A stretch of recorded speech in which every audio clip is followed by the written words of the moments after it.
of a midweek meal to be inspired by. Dr Rupy's back with a recipe that the whole family can enjoy, can't they? Absolutely. What are you making? This is my Spanish beans with almond picada and a special gift to you, some prawns, because I know you like your protein. Thank you, thank you. We're going to start off with just some baby courgettes. You can get these in most supermarkets, but if you've just got the regular ones, that's totally fine.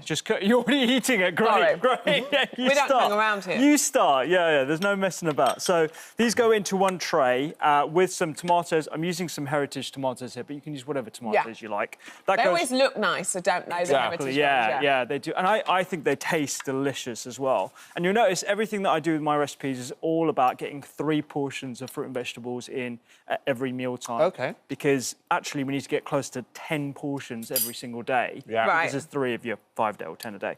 So in goes a little bit of chilli flakes. Do you like chilli? Love. Yeah, lovely. Good, so, as you can tell. Yeah, I haven't gone easy on the chilli for you guys. Oh, gorgeous. This is going to go in with a little bit of paprika as well and some olive oil and then a little bit of salt and pepper, and then just go straight into the oven for 20 minutes. At what temperature? At 200 degrees centigrade. So nice and hot. Nice and hot, and then after that, we're going to add some more bits to it. Now, I know you said, where's the protein? But there is protein in this already without the prawns. I know you've got a prawn in your mouth, so I won't ask you to say anything extra. What was that? A prawn. But It's very crunchy over there. beans are a fantastic sauce, cheap, readily accessible protein. Combined with this, it tastes delicious. And do you know what? We don't mention beans and pulses in that sense enough when it comes to protein. You automatically think, like, Andy's like, where's my chicken, where's my prawns? Exactly. But actually, we don't think about that enough, do we? Exactly, and these are so accessible as well. They'll last for ages. The ones in jars taste delicious too.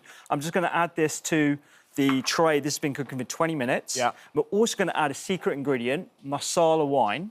Now, this is going to bring the Spanish element of it. It's really nice and sweet. It's punchy, and when you cook it out, it tastes delicious. But if you don't have Masala Wine, everyone's generally got, like, a bottle of sherry that's knocking about from Christmas. Yeah. You don't really know what to do with it.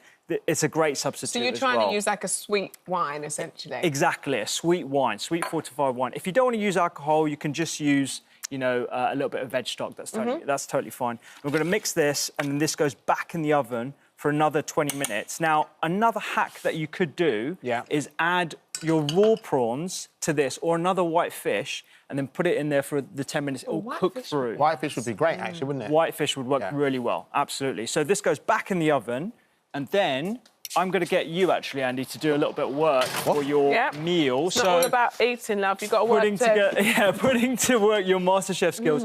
Bit of parsley, some of those blanched almonds, and then just 1 clove of garlic. I know you like garlic. 1 clove of garlic and a little bit of that bread. Now, that bread is like stale bread. So if you've got some bread that you don't really know what to do with, it's at the end of the week and it might be a little bit hard, hold on to it, exactly. All of it, or just a little bit? Just about half more, yeah. So this is kind of like... it's kind of like a pesto, but it doesn't have any cheese and that dairy, so it's cheaper. And usually, I'm taking liberties. This is called a picada, and usually what happens is a little bit of olive oil as well. Sorry, Chef. It's a very dry pesto you've got going on. Yeah, exactly, yeah. Usually, the Spaniards will use it to thicken up a stew or a soup or something, and I'm going to use this to thicken up, like, what we've got in the tray, because it's going to have a little bit of juice in it as well. And then we're going to add that all together, and it's going to taste delicious. So... this is what you're going to be left with. I'm going to add picada to mine. Have you got some already? I do, yeah, I've got it here. So you don't need to. You don't need to finish that. Well, I'm thinking I'm going to have to bash it really heavy. I know. You like going to the gym, so I'm just putting your muscles to work. Mate. A little bit of picada goes in here, and this is going to soak up some of those flavours, the Masala wine and everything. Delicious. That smells amazing. You can get kids involved in that as well. You know, just getting them used to, like, playing with the ingredients and getting used to cooking. I the kids involved in that for a second. Rude.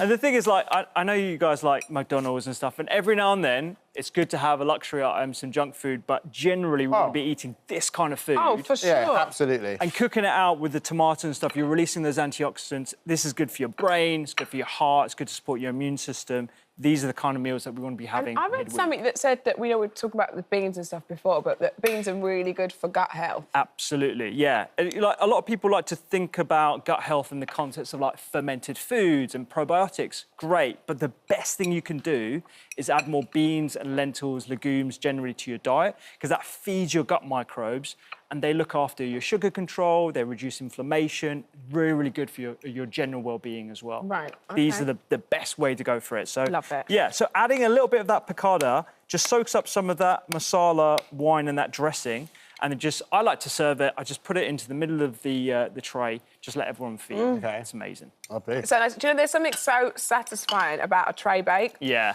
The fact that it feels easy, it feels, like you say, there's that real sort of making it the centrepiece of, you know, family dinner and everyone just tucking in and helping themselves. Absolutely, yeah. It's just so simple as well. I mean, like, the kind of meals that I want to do, particularly like, at the end of a busy shift, you know, the last thing you want to do is have multiple pans on the go. Yeah. Just do everything in one pan, make sure it's got 3 portions of fruit, vegetables, nuts and seeds in, and just dig in. And, you know, minimal washing up.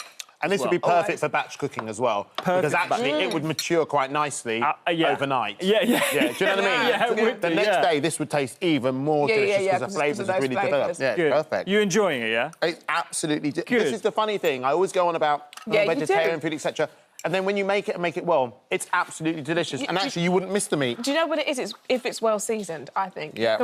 You can make veg taste gorgeous. It doesn't have to just be dry. And are you OK? That's question.